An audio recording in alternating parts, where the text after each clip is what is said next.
آج دشمن اسی لیے تو چیختا ہے، ان کا زور سارا یہ ہے کبھی داغدار کر کے رکھ دو، جب بیٹی داغدار ہو جائے گی تو بات کس کی طرف آ رہی ہے؟ باپ کی طرف آ رہی ہے کہ بھی باپ نے تربیت اچھی نہیں کی، باپ نے سمجھایا نہیں اچھا۔ اور باپ کون ہے؟ جو ہر دم پیغمبر کا ساتھ چلتا نظر آ رہا ہے۔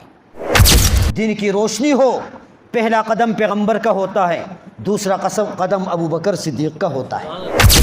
رات کی تاریکی ہو، پہلا قدم پیغمبر کا ہے، دوسرا قدم صدیق اکبر کا ہے۔ دشمن کی چال تھی، لیکن اس چال کو اللہ پاک نے ناکام کر کے رکھ دیا۔ ایک بیوی پیغمبر کی ایسی کہ جو عفیفہ، طیبہ، طاہرہ، قانتہ، زاہدہ، عابدہ، کاظمہ، رفیقہ، رقیقہ، حشیمہ، حمیرہ، عفیفہ، طیبہ اور طاہرہ، صدیقہ، جو سیدنا صدیق اکبر کی بیٹی جس کا نام عائشہ ہے، پیغمبر پاک نے اس کے ساتھ جو نکاح فرمایا تھا، اس حال میں کہ حضرت عائشہ کنواری آئی میرے پیغمبر پاک کے حرم میں، کہ ایک بیوی ہے، اسے اللہ نے جو فضیلت عطا فرمائی ہے، باقی پیغمبر کی بیویوں میں سے کسی بیوی کو اتنی فضیلت حاصل نہیں ہوئی جتنی فضیلت حضرت عائشہ کو حاصل ہوئی ہے۔ آج دشمن اسی لیے تو چیختا ہے، ان کا زور سارا یہ ہے کبھی داغدار کر کے رکھ دو، جب بیٹی داغدار ہو جائے گی تو بات کس کی طرف آ رہی ہے؟ باپ کی طرف آ رہی ہے کہ بھی باپ نے تربیت اچھی نہیں کی، باپ نے سمجھایا نہیں اچھا۔ اور باپ کون ہے؟ جو ہر دم پیغمبر کا ساتھ چلتا نظر آ رہا ہے۔ دن کی روشنی ہو، پہلا قدم پیغمبر کا ہوتا ہے، دوسرا قدم ابو بکر صدیق کا ہوتا ہے۔ رات کی تاریکی ہو، پہلا قدم پیغمبر کا ہے، دوسرا قدم صدیق اکبر کا ہے۔ یہ دشمن کی چال تھی، لیکن اس چال کو اللہ پاک نے ناکام کر کے رکھ دیا۔ پیغمبر پاک صلی اللہ علیہ وسلم ایک غزوہ پر تشریف لے کے جا رہے تھے، غزوہ بنو مسترق۔ ایک جگہ ہے مقام مریسی، وہاں تک جب قافلہ پہنچ گیا، چونکہ وہ لوگ ایسے تھے کہ ان کے ساتھ جہاد کرنا بہت آسان تھا، مسلمانوں کا مقابلہ وہ نہیں کر سکتے تھے، ہتھیار ڈال کے مسلمانوں کو فتح ہونی تھی۔ مشرکین کو بھی پتہ تھا کہ بھی آگے والے کمزور ہیں، مسلمانوں کی طاقت زیادہ ہے، اس لیے لڑنے کی نوبت ہی نہیں آئے گی، مالی غنیمت لے کے آ جائیں گے تو ہم بھی لے کے آگے چلے جائیں گے۔ یہ اس وقت مشرکین کی، منافقین کی ایک چال تھی۔ پیغمبر پاک صلی اللہ علیہ وسلم کے ساتھ چل پڑے۔ اب جب مقام مریسی تک پہنچ گئے، مریسی تک پہنچنے کے بعد جنگ نہ ہوئی، ہتھیار ڈال دیے انہوں نے، فتح حاصل کر لی۔ اس وقت پیغمبر پاک صلی اللہ علیہ وسلم کے ساتھ سفر پر، اور ویسے بھی معمول تھا کہ جب پیغمبر پاک سفر پر جاتے تھے تو قرعہ ڈالتے تھے اپنی بیویوں کے درمیان، جس کا نمبر آتا تھا، جس کے نام قرعہ آتا تھا، اسی بیوی کو ساتھ لے کے پیغمبر تشریف لے کے جاتے۔ تو اس موقع پر جب قرعہ ڈالا گیا تو نام آیا حضرت عائشہ صدیقہ رضی اللہ تعالی عنہا کا، ساتھ چل پڑی۔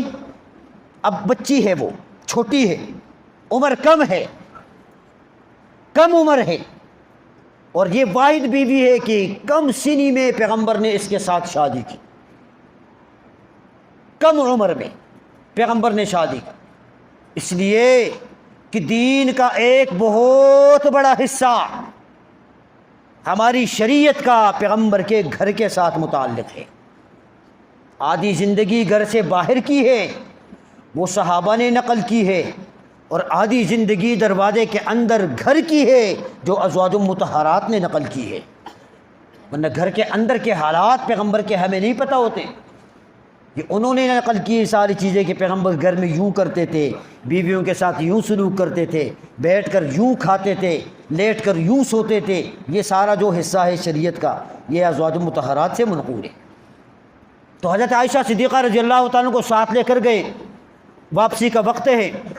حضرت عائشہ رضی اللہ تعالیٰ عنہ، ان کو قضاء حاجت ہوئی، ایک جگہ صحابہ کا پڑاؤ ہے، اس پڑاؤ سے ہٹ کر حضرت عائشہ چلی گئی قضائے حاجت کے لیے۔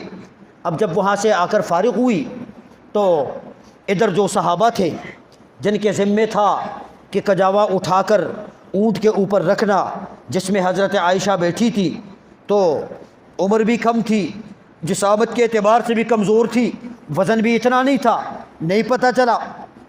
اب صحابہ سمجھ رہے تھے کہ اماں عائشہ آ کر اندر بیٹھ گئی ہے، اس لیے انہوں نے کجاوا اٹھایا اور اٹھا کر اونٹ کے اوپر رکھ دیا۔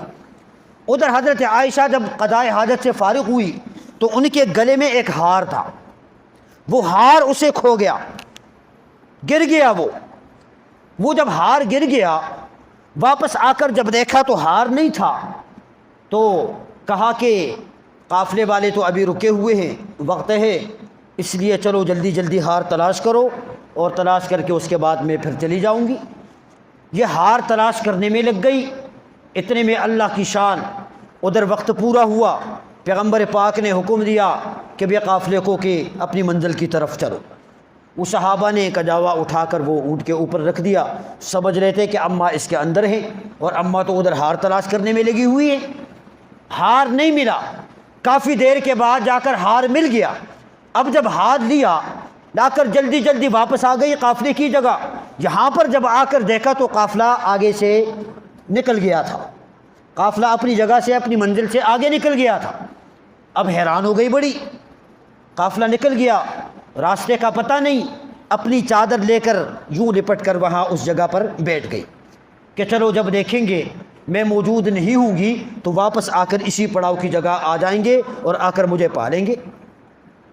ایک صحابی پیغمبر پاک صلی اللہ علیہ وسلم کے اس قافلے کے پیچھے، اس وقت یہ ترتیب تھی کہ ایک صحابی کو قافلے سے بہت پیچھے رکھتے تھے کہ وہ کافی دیر کے بعد اس قافلے کے پیچھے پیچھے آہستہ آہستہ آئے، تاکہ جہاں جہاں قافلے نے پڑاؤ ڈالنا ہے وہاں اگر کوئی چیز رہ گئی ہو، کوئی سامان رہ گیا ہو، تو یہ اس قافلے کا سامان اٹھا کر وہ آگے کی طرف پھر چلے۔ تو ایک صحابی تھے، اس کی ڈیوٹی یہی تھی۔ وہ جب آ کر اس نے دیکھا پڑاؤ کی جگہ دور سے تو کوئی چیز نظر آ رہی ہے، قریب میں جب آ کر دیکھا تو چادر میں اماں آرام کر رہی ہے۔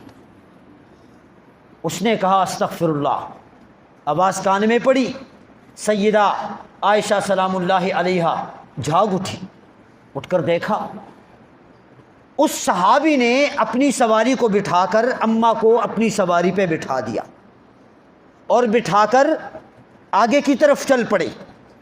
یہاں یہ قافلہ جس میں پیغمبر پاک صلی اللہ علیہ وسلم موجود ہیں، یہ قافلہ مدینہ پہنچ گیا۔ اس میں چونکہ منافقوں کا سردار تھا عبداللہ ابن ابی، وہ بھی موجود تھا، چونکہ منافق بھی اس غزوے میں ساتھ تھے، ان کو یقین تھا نا کہ آگے لوگ لڑیں گے نہیں اور آسانی سے ہماری غنیمت آ جائے گا تو لے لیں گے ہم۔ منافقین نے مدینہ میں یہ ایک افواہ پھیلائی کہ بھائی پیغمبر پاک کی جو بیوی ہے نا، اس نے ایسا ایسا غلط کام کیا ہے، اس پہ زنا کی تہمت لگائی۔ منافقین نے مدینہ میں اب آہستہ آہستہ یہ باتیں آگے بڑھتی گئی، صحابہ کے کانوں تک بات پہنچ گئی، محلے میں، گھروں میں، گلی کوچے میں، ہر جگہ پر یہی تذکرہ، یہاں تک کہ یہ باتیں پیغمبر پاک کے کانوں تک بھی پہنچ گئی۔ اب فضائے مدینہ سوگوار ہے، ہر ایک بشر پر غم ہے، ہر ایک پریشان ہے۔ بڑے بڑے صحابہ کے ہوش اڑ گئے تھے، بڑے بڑے صحابہ کے۔ پیغمبر پاک نے صحابہ کی میٹنگ بلائی اور بلا کر صحابہ سے مشورہ کیا کہ یارو، بات مجھے بھی پہنچی ہے، بات تمہیں بھی پہنچی ہے، بتاؤ اس کے لیے کرنا کیا ہے۔ حضرت علی رضی اللہ تعالیٰ عنہ نے فرمایا کہ یا رسول اللہ، آپ کے لیے بیویوں کی کمی نہیں ہے، اگر عائشہ سے ایسی بات سرزد ہوئی ہے طلاق دے دیں آپ کے لیے بیویوں کی کیا کمی ہے۔ یہ کس نے مشورہ دیا؟ بولو یار بولو، حضرت علی المرتضیٰ نے مشورہ دیا۔ سنی بات پیغمبر، ادھر آئے پیغمبر پاک صلی اللہ علیہ وسلم، سامنے سے فاروق اعظم آئے،